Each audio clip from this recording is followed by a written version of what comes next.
Hello everyone, ये video होगा उन लोगों के लिए जो जानना चाहते हैं कि मार्केट ओपन होने से पहले क्या क्या करें और मार्केट ओपन होने के बाद ट्रेड कैसे प्लान करें। सारी चीज़ें मैं पॉइंट वाइज इस वीडियो में डिस्कस करने वाली हूँ। तो अभी जो फिलहाल का मार्केट है, इसमें हमें बहुत ज़्यादा गैप अप और गैप डाउन देखने को मिल रहा है क्योंकि मार्केट में वॉलेटिलिटी है, विक्स भी ऊपर है। तो पहले आपको क्या करना है, मार्केट ओपन होने के बाद पहले आपको देखना है मार्केट का डायरेक्शन। सबसे इंपॉर्टेंट पॉइंट, मार्केट का डायरेक्शन क्या है। मार्केट का डायरेक्शन अगर अप साइड है तो आपको सिर्फ बाइंग के बारे में सोचना है, और अगर मार्केट का डायरेक्शन डाउन साइड पे है तो आपको सिर्फ सेलिंग के बारे में सोचना है। डाउन साइड है पर वहां पे हमें ग्रीन कैंडल देखने को मिल रहा है, इसका मतलब ये नहीं कि आप बाइंग करना स्टार्ट कर दो क्योंकि आप ट्रेंड के खिलाफ जा रहे हो। तो अभी जो फिलहाल का मार्केट है वो तो डाउन ट्रेंड में continuously lower low lower highs market बना रहे हैं। तो इस टाइम पे हम किस तरह से प्लान करें, पहले तो हमें पता करना है कि डायरेक्शन क्या है। डायरेक्शन हमें पता चला गया है कि मार्केट अभी डाउन ट्रेंड पे है। तो डाउन ट्रेंड हमें समझ में आ गया है, तो डाउन ट्रेंड में हमें सिर्फ सेलिंग ट्रेड लेने हैं, सिर्फ सेलिंग। तो सेलिंग हम कहाँ कहाँ पे करें, सबसे इंपॉर्टेंट है आप कैश में सेलिंग कर सकते हो, मतलब इंट्राडे स्टॉक्स में भी आप सेल कर सकते हो। अगर आपको लग रहा है कि नहीं मुझे थोड़े होल्ड करने हैं तो आप क्या कर सकते हो, ऑप्शंस पे भी स्टॉक्स में सेलिंग कर सकते हो।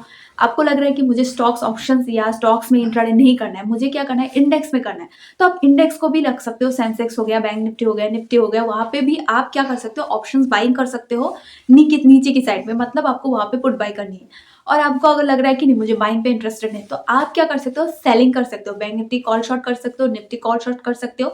इस तरह से आप सेलिंग का भी प्लान कर सकते हो। तो हमारे हाथ पे दो तीन प्लान है कि हम किस तरह से करेंगे। पहले अगर आपको स्टॉक्स में करना है तो स्टॉक्स का पूरा प्लान बना लो। अगर आपको लग रहा है कि मुझे स्टॉक्स में नहीं करना है क्योंकि थोड़ा समझ में नहीं आ रहा है, कंफ्यूजिंग है, इतने सारे स्टॉक्स है, कैसे निकाले कैसे नहीं, तो अगर मुझे इंडेक्स पे करना है तो आपको पहले से पूरा सिस्टम करके रखना है। डायरेक्शन समझ में आ गया। अभी आपको क्या करना है, अभी आपको सपोर्ट ड्रॉ करने हैं।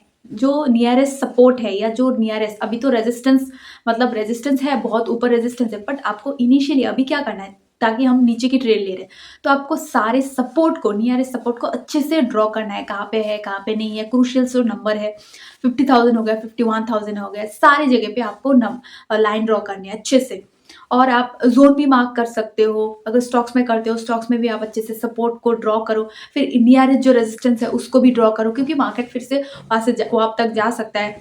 तो पहले आप पूरा अच्छे से ड्रॉ कर लो मार्केट ओपन होने से पहले। अभी मार्केट ओपन हो गया, अभी क्या करें, मार्केट तो गैप डाउन ही ओपन हो रहा है, सबको पता है।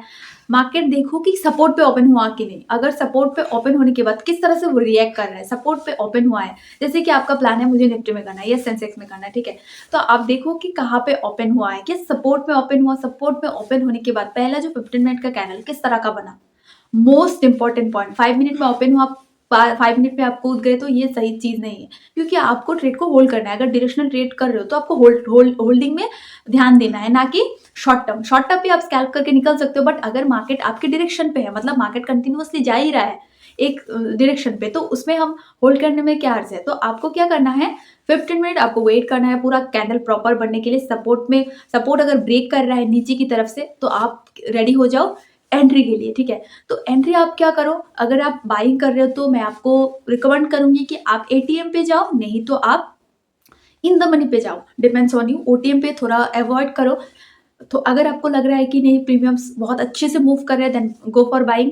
अगर आपको लग रहा है कि नहीं प्रीमियम्स उतने अच्छे से मूव नहीं कर रहे हैं तो आप सेलिंग भी प्लान कर सकते हो। ओटीएम आप सेल कर सकते हो या एटीएम में सेल कर सकते हो।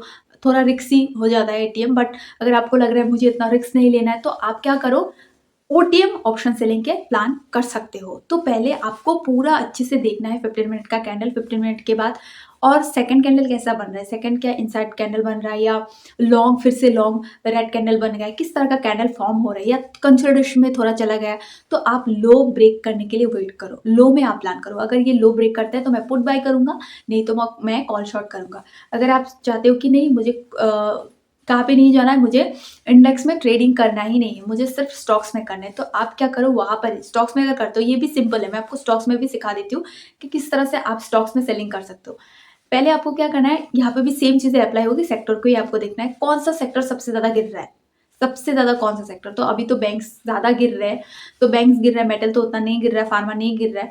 तो बैंक्स अगर ज्यादा गिर रहा है या आईटी ज्यादा गिर रहा है या एफएमसीजी ज्यादा गिर रहा है, तो उसमें से आपको चूज करना है कि मुझे बैंक्स में करना है। तो बैंक्स में सबसे वीक स्टॉक्स कौन से हैं। जैसे कि हम जब बाइंग करते हैं सबसे स्ट्रॉन्ग ढूंढते हैं, तो ठीक उसी तरह स्टॉक्स में अगर करने हैं तो स्टॉक्स के सबसे वीकेस्ट स्टॉक्स को हमें ढूंढना है। कोई भी आपको मिल जाएगा, अच्छे से ऑब्जर्व करो, आपको फाइनेंस में भी मिल जाएगा, बैंक्स में भी आपको मिल जाएगा। प्राइवेट बैंक के स्टॉक्स नीचे जा रहे हैं, पीएसयू के बैंक्स थोड़े मूव कम आते हैं, अगर आपको कैश में करना है तो उतना ज़्यादा प्रॉफिट नहीं होगा, लेकिन एसबीआई और इंडियन बैंक ठीक है। बट अदर्स जो बैंक्स है, प्राइवेट बैंक हो गया, एक्सिस हो गया, एयू हो गया, इंडसइंड हो गया, एचडीएफसी हो गया, आईसीआईसीआई हो गया, ये सब क्या करते हैं, फास्टली मूव करते हैं। या फाइनेंस के जितने सारे हो गया, बजाज फाइनेंस हो गया, बजाज फिनसर्व हो गया, या श्रीराम फाइनेंस हो गया, मुथूट हो गए, या सर फाइनेंस में अगर आपको एफएमसीजी में करना है तो एफएमसीजी के हिंदुस्तान यूनिलीवर हो गया या नेस्ले हो गया, इस अच्छे से मूव करते हैं। तो आपको उसी में से क्या ढूंढना है, वीकेस्ट स्टॉक्स को ढूंढना है। और सपोर्ट अगर ब्रेक कर रहा है, ब्रेक डाउन की चांसेस है, लोअर लो फॉर्मेशन हो रहे हैं, आपको फॉर्मेशन भी देखने हैं, अच्छे से ऑब्जर्व करने हैं। अगर आपको दिख रहा है तो आप क्या करो, 15 मिनट के लिए वेट करो, वहां पे भी सेम कंसोलिडेशन के लिए वेट करो। फिर अगर लो ब्रेक कर रहा है then you go for it. Put buy करना है वो भी कर सकते हो, एटीएम ट्राई करो, इन द मनी ट्राई करो। अगर आपको स्टॉक्स में बाइंग करना है, ओटीएम पे थोड़ा अवॉइड करो, नियरेस्ट एक्सपायरी तो प्रॉब्लम होता है। अभी तो आप अप्रैल का भी लिख सकते हो, लेकिन अगर आप प्लान कर रहे हो तो इस तरह से करो, लो के लिए थोड़ा वेट करो। और अगर मार्केट साइडवेज ओपन हुआ, सबसे इंपॉर्टेंट, अगर साइडवेज ओपन हुआ तो कहाँ जा रहा है मार्केट, वहां पे भी आपको 15 मिनट ही वेट करना है। हाई ब्रेक कर रहा है या लो ब्रेक कर रहा है पहला कैंडल का, अगर हाई ब्रेक कर रहा है तो मे बी बाइंग हो सकता है। तो अगर आप सेलिंग में ट्रेड ले रहे हो, मार्केट भी सेल साइड में है, तो आप अपनी ट्रेड को होल्ड कर सकते हो। सबसे इंपॉर्टेंट पॉइंट, आप होल्ड कर सकते हो ट्रेलिंग स्टॉप लॉस, होल्ड करो।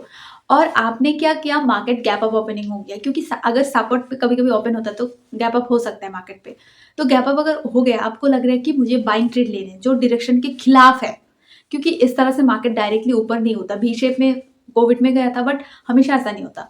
तो अगर आपको लग रहा है कि मार्केट गैप अप हुआ है और मार्केट ऊपर जाने की चांसेस है, क्योंकि अच्छे कैंडल्स बन रहे हैं जो आज निफ्टी में देखने को मिला, तो अगर आपको लग रहा है कि मुझे बाइंग ट्रेड लेने हैं, तो आप जो स्टॉप लॉस है उसको पूरे अच्छे से मेंटेन करो और ट्राई करो प्रॉफिट बुकिंग करने की, क्योंकि आप डायरेक्शन के खिलाफ जा रहे हो। तो मैं आपको रिकमेंड नहीं करूंगी, अगर मार्केट का डायरेक्शन डाउन साइड है तो डाउन साइड ट्रेड लो, अप साइड है तो अप साइड ट्रेड लो। अप साइड तो अभी नहीं है, लेकिन अगर आपको अप साइड लेने हैं छोटे प्रॉफिट के लिए तो ट्राई करो जल्दी बुक करने के लिए, क्योंकि आप डायरेक्शन के खिलाफ जा रहे हो। छोटी छोटी चीजें अगर आपको माइंड में आ गई तो बहुत अच्छे से कर सकते हो। और क्वांटिटी कम रखने की ट्राई करो। अगर आप रिवर्स में ट्रेड ले रहे हो, अगर आप जो मार्केट का डायरेक्शन है उस साइड में अगर ट्रेड ले रहे हो, तो वहाँ पे आप क्वांटिटी अच्छे से कर सकते हो। With stop loss, without stop loss तो कहीं भी नहीं करना चाहिए। तो इस तरह से एंट्री होता है, लो में आप एंट्री करो, फिर ट्रेल करते जाओ, ट्रेल करते जाओ, 15 मिनट कैंडल को अच्छे से देखते जाओ। तो इस तरह से आप प्लान करो मार्केट ओपन होने से पहले एंड देन मार्केट ओपन होने के बाद। तो ये रहा बहुत सिंपल एंड इजी तरीका। ये वीडियो आपको कैसा लगा, मैं आपको चार्ट में, बाकी दूसरे दिन में आपको और भी चीज़ें समझाने वाली हूँ, बट अगर आपको और भी चीज़ें समझनी है या जाननी है तो आप कमेंट में कर सकते हो। Thank you.